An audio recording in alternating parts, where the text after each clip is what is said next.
Halo kawan-kawan Civitas Akademia, mari kita mengenal lebih lanjut tentang perikatan yang bersumber dari perjanjian. Perikatan yang lahir dari perjanjian diatur dalam bab 2, pasal 1313 sampai dengan pasal 1351 KUH Perdata dan bab 5 sampai dengan bab 18, pasal 1457 sampai dengan pasal 1864 KUH Perdata, buku 3 KUH Perdata. Pengertian perjanjian. Berdasarkan pasal 1313 KUH Perdata, suatu perjanjian adalah suatu perbuatan mana satu orang atau lebih mengikatkan dirinya terhadap satu orang lain atau lebih. Namun pengertian ini dianggap memiliki kelemahan karena dipandang tidak jelas atau karena setiap perbuatan dapat disebut perjanjian, bersifat dualisme, dan dianggap tidak mencerminkan asas konsensualisme.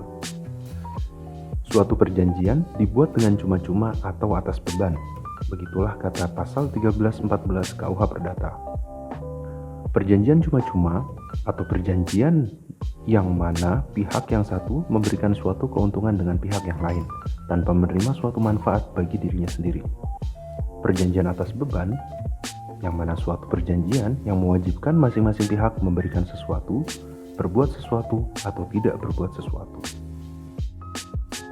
Pengertian perikatan. Istilah perikatan berasal dari bahasa Belanda, yakni verbintenis. KUH Perdata sama sekali tidak memberikan uraian mengenai pengertian perikatan. Meskipun demikian, pengertian perikatan dapat kita peroleh dari pendapat beberapa pakar hukum.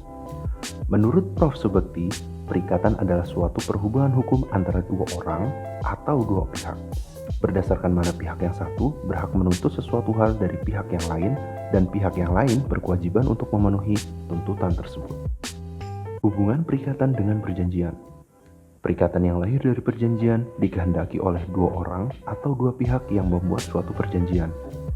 Perikatan langsung lahir ketika perjanjian antara dua orang atau dua pihak dibuat.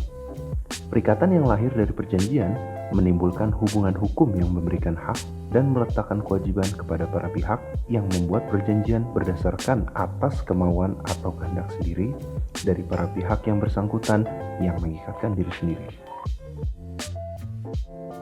Unsur-unsur adanya perikatan. Unsur-unsur adanya perikatan terbagi menjadi 6. 1. Ada pihak, yakni minimal 2 subjek hukum. 2. Ada persetujuan antara para pihak berdasarkan kebebasan untuk mengadakan tawar-menawar atau bargaining atau konsensus dalam suatu perjanjian. 3. Ada satu atau beberapa tujuan tertentu yang ingin dicapai yang tidak boleh bertentangan dengan undang-undang atau kepentingan lainnya. 4. Ada prestasi yang harus dilaksanakan oleh satu pihak dan dapat dituntut oleh pihak lainnya. 5.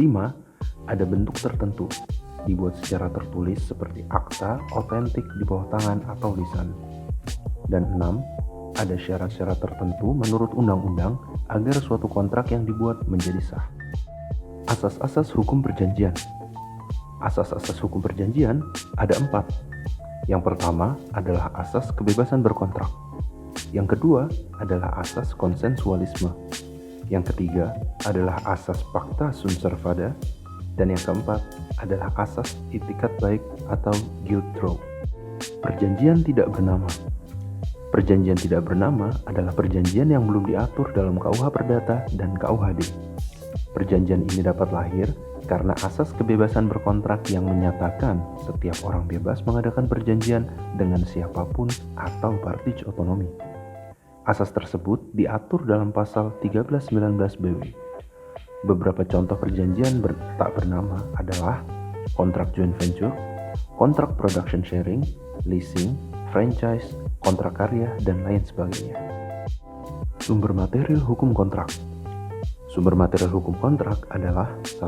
Kebutuhan hukum warga masyarakat. 2. Kebiasaan yang dipahami sebagai aturan hukum tidak tertulis oleh warga masyarakat.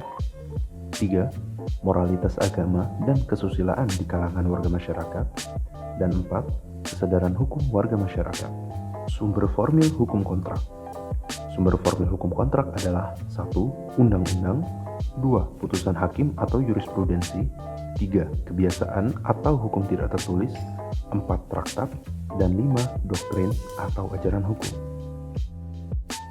Bentuk-bentuk perjanjian. Bentuk-bentuk perjanjian terbagi menjadi dua, yakni lisan atau tertulis. Adapun untuk bagian tertulis dibagi menjadi tiga, yaitu perjanjian di bawah tangan, perjanjian dengan saksi notaris, atau perjanjian yang dibuat di hadapan dan oleh notaris dalam bentuk akta notaris. Nah, fungsi dari akta notaris sendiri dibagi menjadi tiga.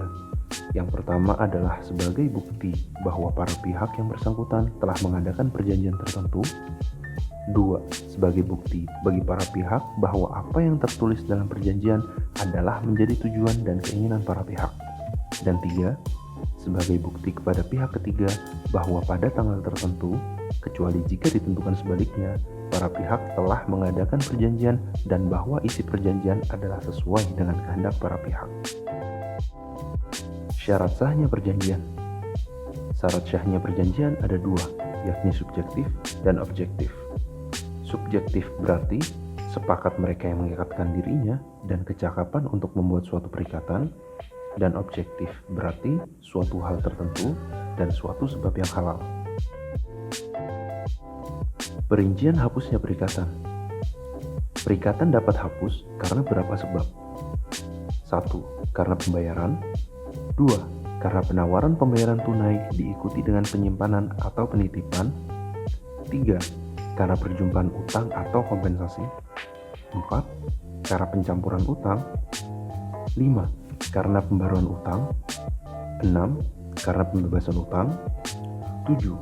Karena musnahnya barang yang terutang. 8. Karena kebatalan atau pembatalan. Dan 9. Karena berlakunya suatu syarat pembatalan yang diatur dalam bab 1 buku ini. Dan yang terakhir, karena lewat waktu yang akan diatur dalam suatu bab sendiri. Sekian presentasi dari kelompok kami. Terima kasih pada kawan-kawan yang sudah menyimak dan semoga presentasi ini bermanfaat bagi kita semua.